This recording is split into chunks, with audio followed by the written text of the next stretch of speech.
Eloy Room puts the USL on the World Cup stage.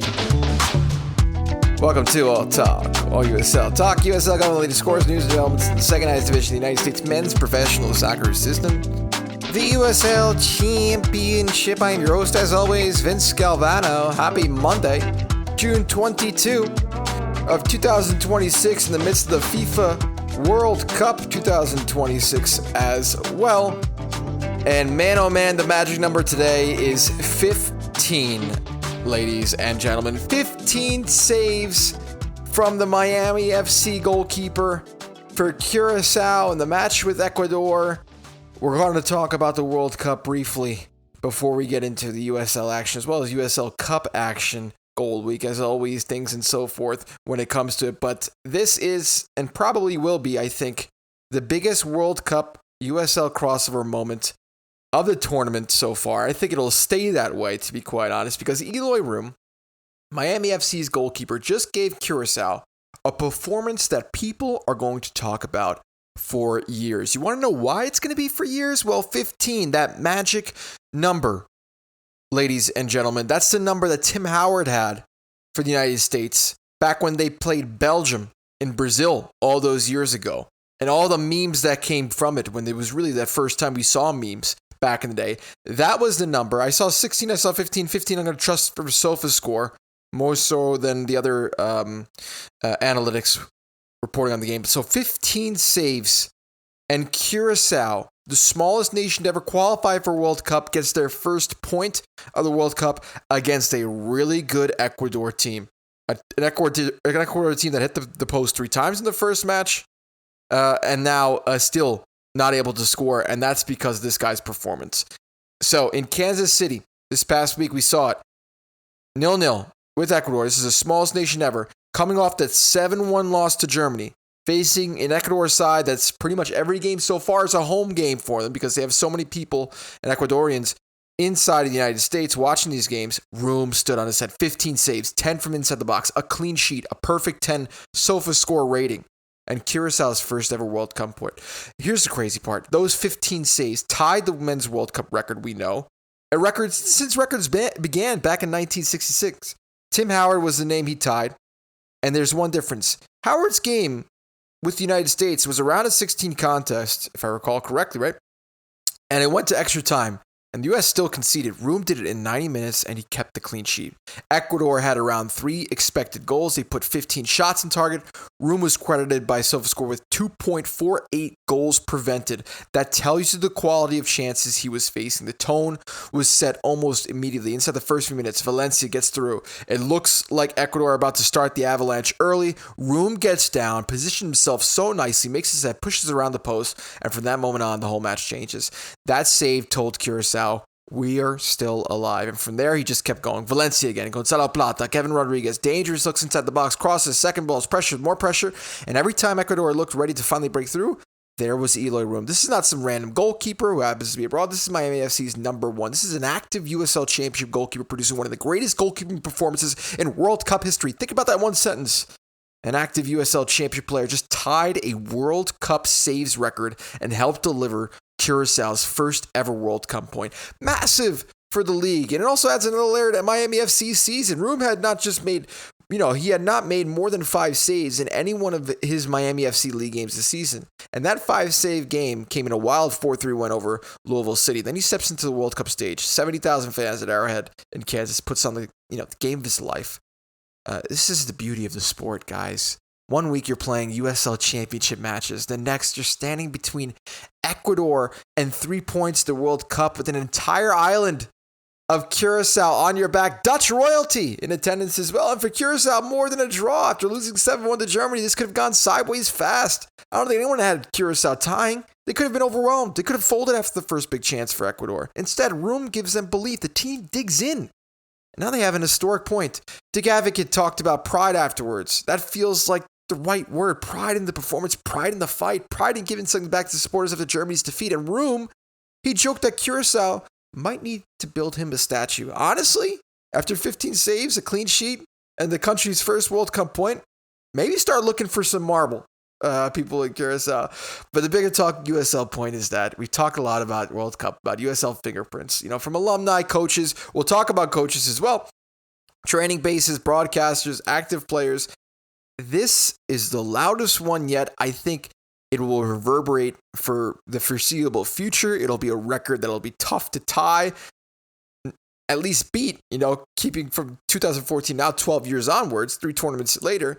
Eloy Room owned a World Cup night. He didn't get as many followers as Vozinha for the performance against Spain, understandably. That was the world champion, one of the favorites in the tournament. Everyone's watching Spain's first game. But here, against Ecuador, he did it as Miami FC player. He already got to over 1 million followers from where he was at as well. So when people ask what the USL's connection to the global game really looks like, this is the clip.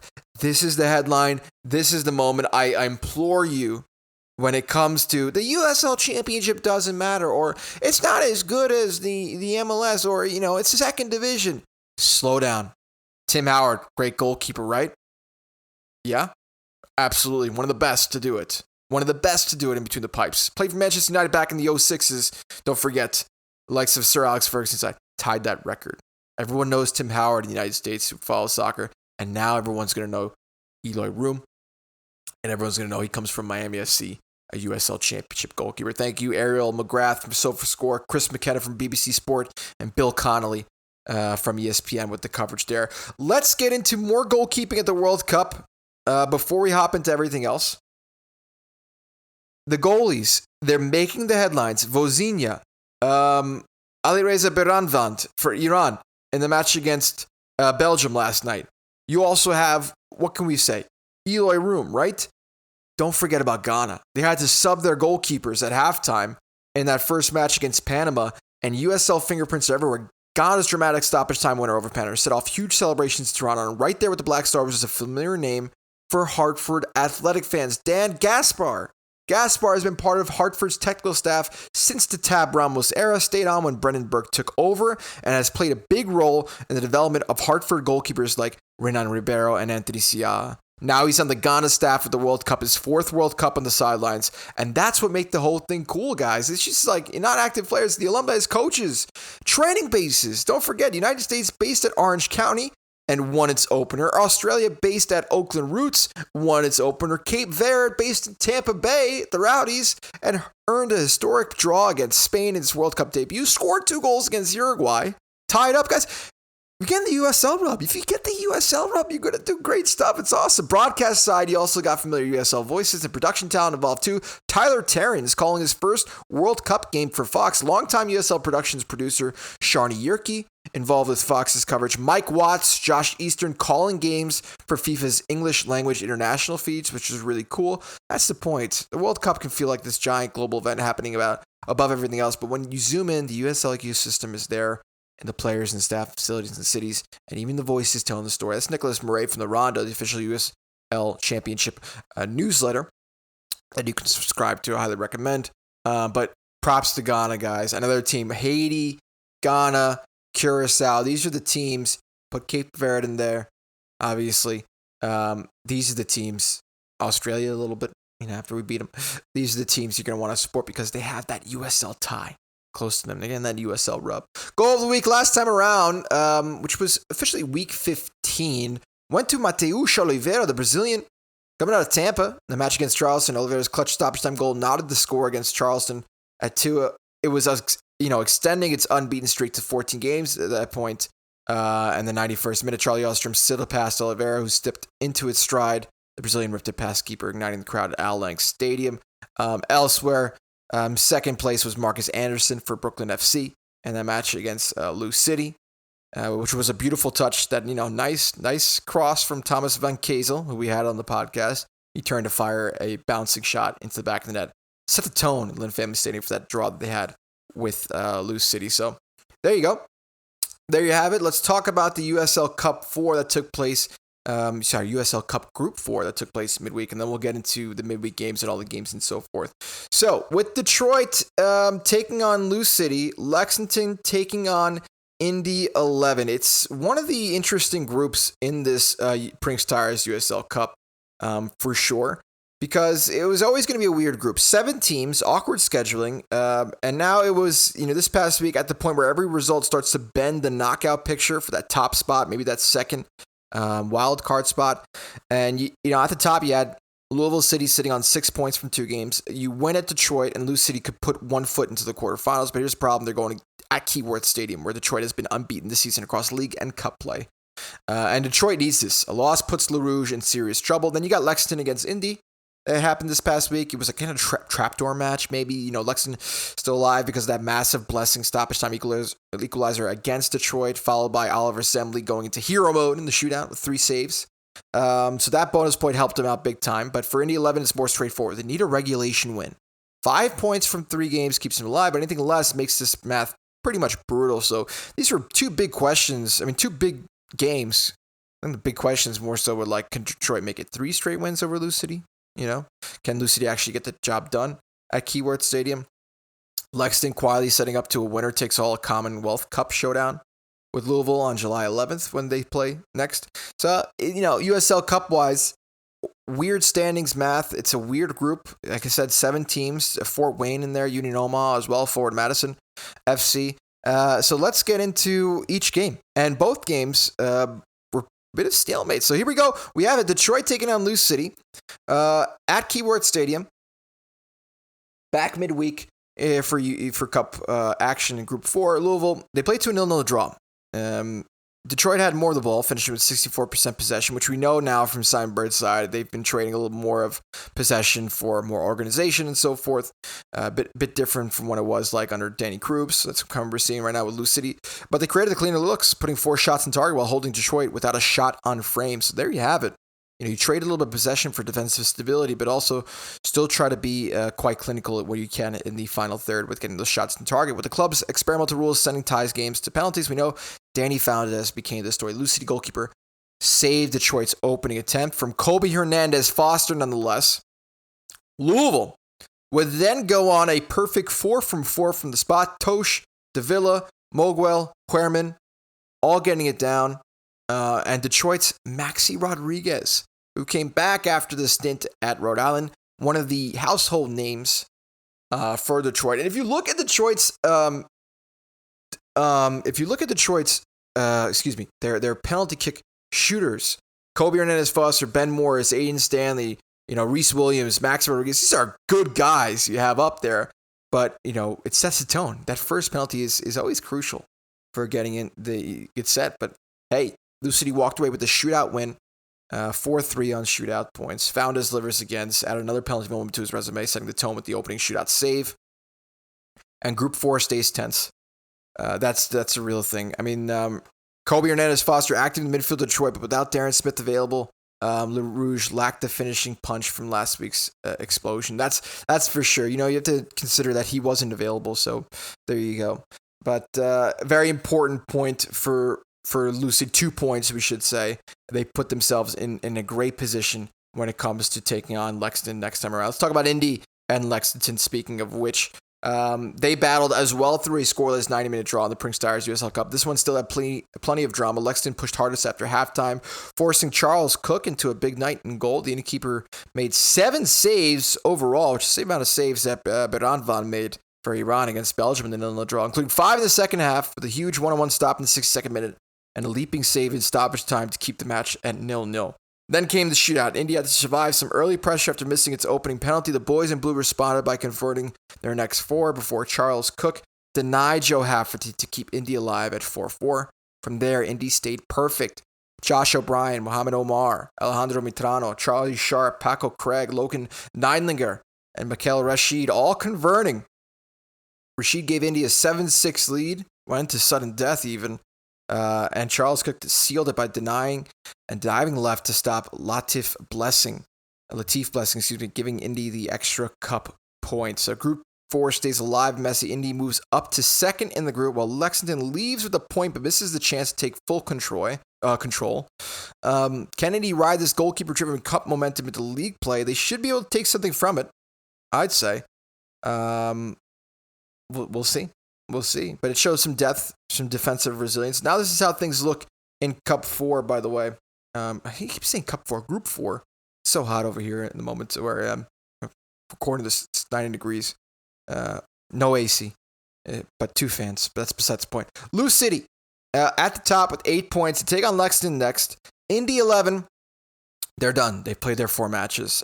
So they are hoping that things go their way, which I don't think it'll be the case, by the way, in the second spot with 7 points. Lexington, though, you have to realize Lexington, if they beat Lou City on July 11th, that puts them at the top of Group 4 and into the next round. So it's a huge game for Lexington coming up. Definitely want to mark that on your calendars. There's also a great rivalry match. And yeah. But also considering the fact that with a draw in that game and Lexington winning, you can also look at Union Omaha against Forward Madison. And if they run up the score against the Forward Madison side and get some decent goal, I don't think it'll be the case, but you never know. They'll have to score 7 goals. Probably not going to happen, but still, they put themselves in a position where they can finish second in the group. Union Omaha, if they beat Forward Madison single-handedly with a lot of goals, they could look at having 9 points as well. So it's a really interesting group. Detroit's out. That we know. Indy 11 most likely out as well. So yeah, there you have it. Let's talk about those midweek contests in the USL Championship. Starting first with Oakland against Birmingham. I should actually, before I get into that, Indianapolis, they announced on Wednesday, Indy 11 versus Brooklyn was postponed. The contest between Indy 11 and Brooklyn scheduled for Wednesday night. The contest due to heavy rain, thunderstorms in the area throughout the night, which the city currently under a flood watch until that Thursday morning. So that game will be rescheduled to a future date. Details of that rescheduled contest will be announced soon in the coming days. I can take a look if they have. When I did my notes on the pod, I didn't see anything in terms of when that game is. Let me see if I see the 2026 schedule. No, so they still needed to determine when that game will be for them. Just a heads up there. So, Oakland taking on Birmingham at the Coliseum. Oakland was controlled much of the afternoon, but Legion showed just how thin the margins could be. They handled Birmingham's early high press well, settled into possession, spent long stretches in the attacking third, struggled to turn that control into clear chances, we could say. The moment did come early after halftime. Romario Williams helped work the ball into the attacking third before finding Peter Lee Vassell, who calmly finished to give Birmingham a 1-0 lead. It was Vassell's first USL Championship goal of the season and put Legion in position for a gritty road win. From there, Birmingham did sit back a bit, defend deep, and Jassim Koilat making key stops, the back line limiting Oakland's clean looks, despite the Roots holding majority of the possession, obviously, when you drop back deep.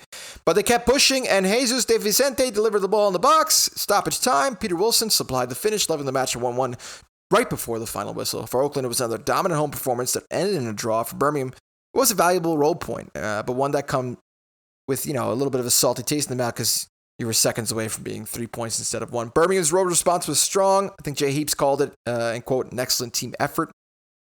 Wilson, though, keeps delivering for Oakland. When Oakland needs someone to turn pressure to result, he steps up and scoring the stoppage time equalizer, giving Oakland that final third quality that he had been searching for all match. So there you have it, 1-1 performance there. 13 shots on the night for Oakland, only 8 for Birmingham. 2 shots in target for Birmingham, though, and 3 shots in target for Oakland with 38 touches in the opposition box. Next up, Tulsa taking on Monterey Bay. This match started slowly. Took place also midweek, Wednesday night on the 17th of June. Neither side really creating much in 25 minutes. 3,500 attendance at One Oak Field in Tulsa.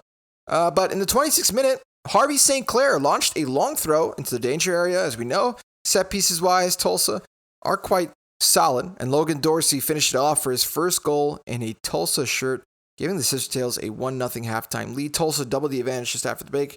From another dead ball situation, in the 51st minute, Jamie Weber whipped in a free kick, and Lamar Batista headed it home for his first regular season goal of the year. A lot of first regular season goals of the year for these players this past weekend, or past midweek. Monterey Bay did have more possession, pushed late, but Alex Tambakis made the saves he needed. And that was huge because set pieces and Tambakis pushing Tulsa back into the win column.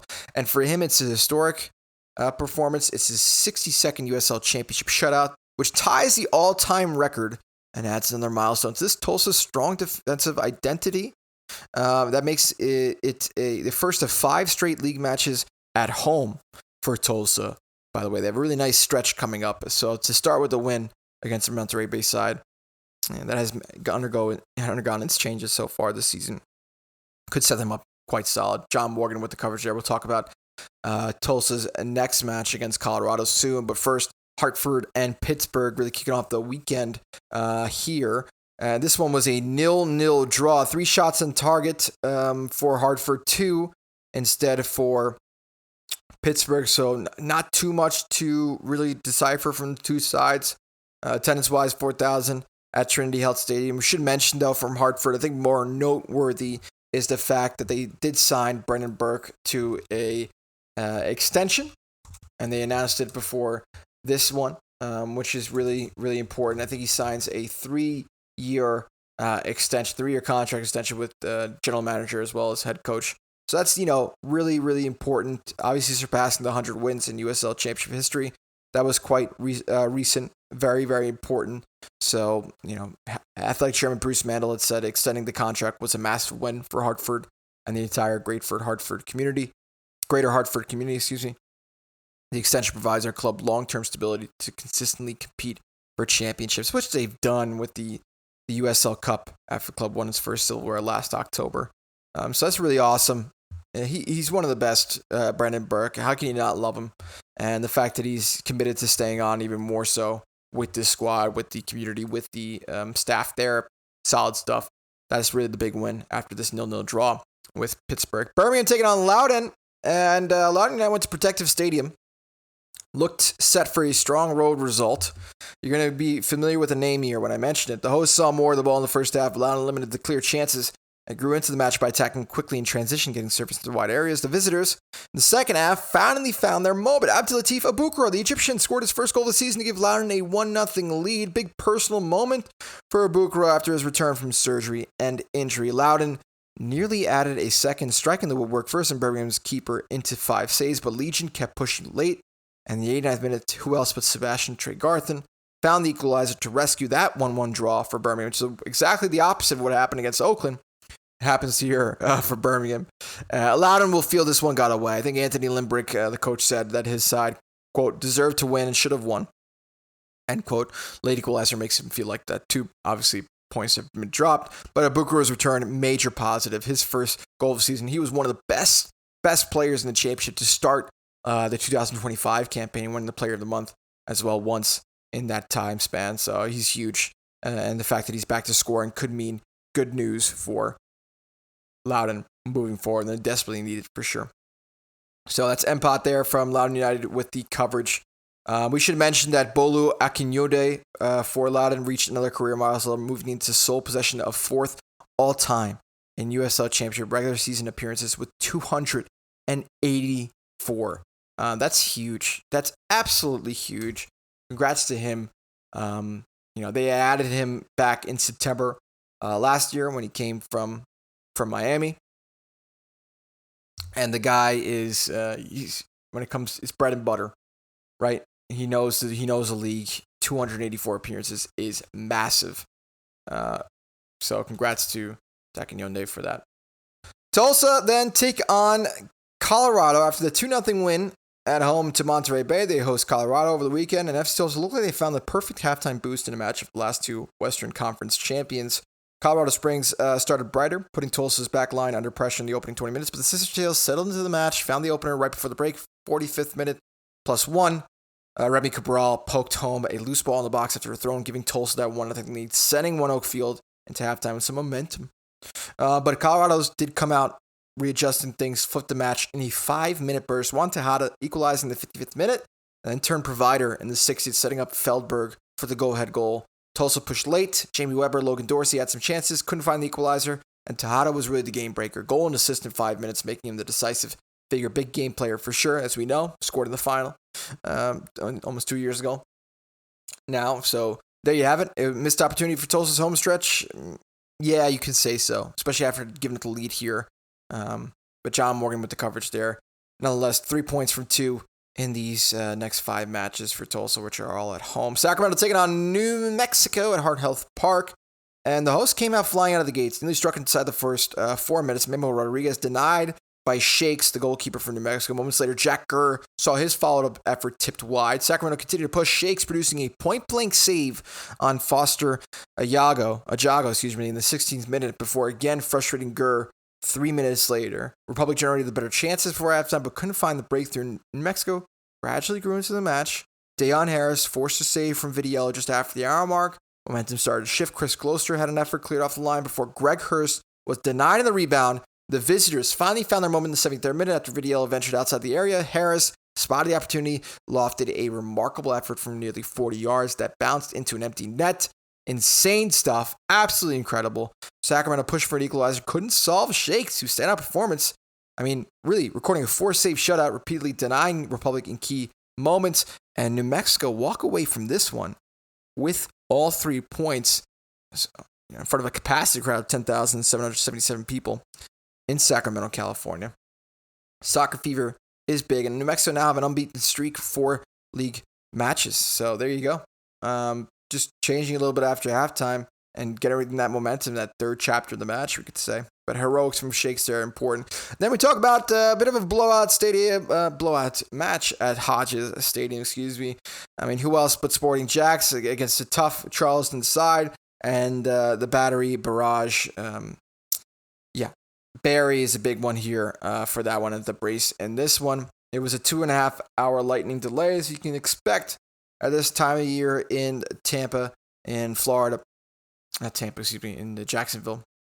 Charleston did waste no time getting control. 12 minutes, it was an error pass that allowed Malik Foster to steal around the keeper and finish into the open net. Less than 2 minutes later, Jeremy Kelly makes it 2-0 with a low strike from 20 yards. And by the 19th minute, Miguel Berry had added a third after Colton Swan, the player of the month for May, laid the ball back for him to finish from 15 yards. To Jacksonville's credit, they did not completely fold. Kuzane pulled one back in the 44th minute from a Tyshawn Rose cross, and then scored just again 2 minutes later, 2 minutes into the second half, after he set up from Jeskalainen, cutting the deficit to 3-2, so there's some fight. But Charleston answered quickly. The 53rd minute, Cabrera slipped Barry into the right side of the box, and the veteran forward finished for his second of the night after Ryan Edwards was sent off for the second yellow in the 81st minute. So there you have it. Alec Hughes buried the rebound from a Barry free kick. And Charleston's attack is cooking. 5 goals in back-to-back matches is a massive statement. Are Charleston becoming the hottest attack in the East? Right now, it's hard to argue against it. Barry giving the Battery a different kind of edge. I think the one concern is that they let Jacksonville back into the game after 3-0 up, but once they needed a response, they found it immediately. 10 goals in 2 games. Whew. Don't want to be playing against Charleston. Now they can find the back of the net like nobody's business. Monterey Bay taking on El Paso, Cardinale Stadium.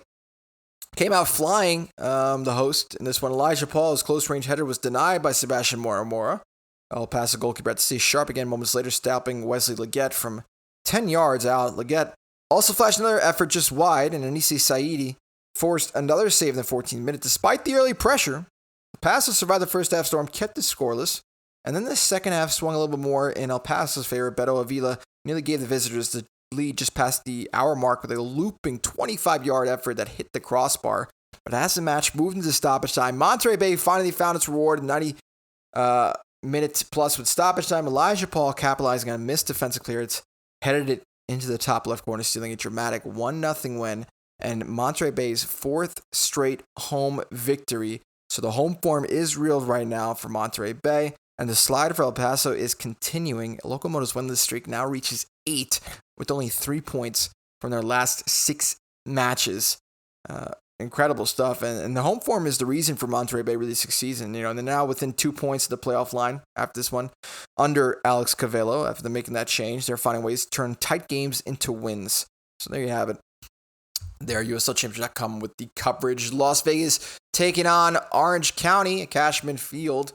Las Vegas struck first at Cashman Field. Alex Anderson heading home a back post delivery from Christian Pinzon at the 38th minute for his 4th goal of the season. And then Orange County answered right before halftime. Liam McKinnon out-muscled his defender the ball over the top, finished sharply from Stephen Kelly to set up the 1-1 for the halftime break. And then Orange County flipped the match in the 55th minute with a defensive miscommunication allowed Bazzini to steal in and finish on an open net. Las Vegas responded in the 66th minute, though. Ben Mines, former New York Red Bulls player, headed a back cross for Johnny Rodriguez, El Salvadorian, to turn home from close range, but Orange County found the winner in the 76th minute. Garrison Tubbs capitalized on a corner that Las Vegas failed to clear, scoring from close range to make it 3-2. And that's, the final twist really coming in stoppage time. Alex Rondo produced a massive double save to deny Pinzon, including one effort that pushed onto the crossbar. That preserved the win. And Orange County finally win after conceding first. That's really the big takeaway. Their first USL championship win after giving up the opener since June 2024. And Alex Rondo, big to make that difference. 6 saves, protecting the win under heavy pressure towards the tail end there. And Orange County now have a real case to be the team to beat in the West. 4 unbeaten in league play, 3 goals in the road, now top of the Western Conference. Not just a defensive performance, but it shows grit, determination from the Orange. Phoenix taking on Oakland. Oakland now, off the draw, last minute draw against Tulsa early on, and against Birmingham early on in midweek. Now Wilson leads the charge again here. Phoenix Rising did start brightly at home. Isan Sacco forcing early saves from McIntosh and Damian Rivera, also testing the Oakland goalkeeper inside the opening 20 minutes. But after a scoreless first half, the match exploded.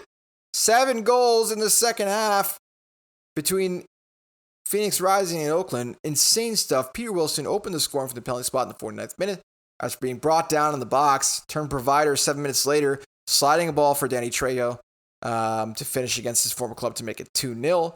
Phoenix fought back. Sacco converted a penalty of his own in the 62nd minute. After Rivera was taken down in the 72nd minute, Diego Gomez volleyed home off of Sacco's cross to make it 2-2. So Isan Sacco and Peter Wilson just going at it against each other here. Rightfully so, these two guys, top of the kind of golden boot performances at the moment, and obviously leading scorers for both their sides.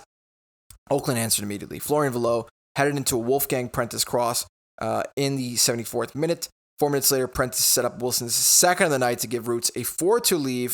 Arase pulled one back in the 90th minute, and Trejo was sent off in stoppage time, but Oakland held on for a massive 4-3 road win. Roots snapped a 4-game winless run in league play, beat Phoenix for the first time since September of 2022. Peter Wilson, the clear star, 2 goals, 1 assist, 5 shots, and a perfect 4-for-4 in ground duels. But Isan Sacco is looking really good for Phoenix at the moment. So it could be the result that wakes Oakland back up. We'll see.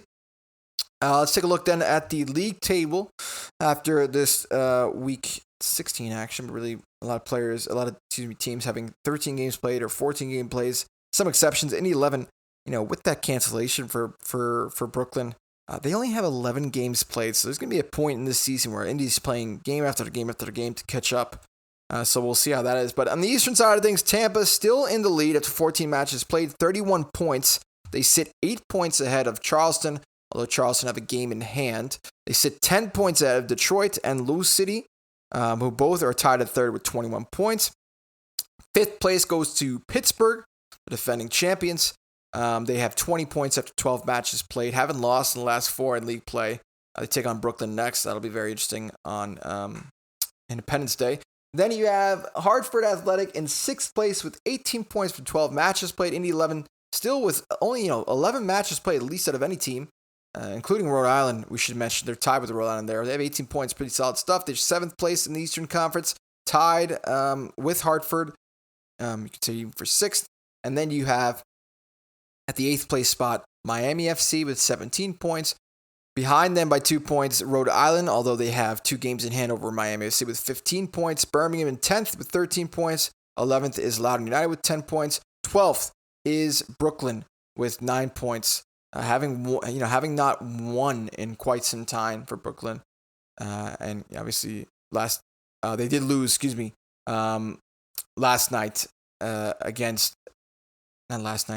night against Tampa Bay Rowdies.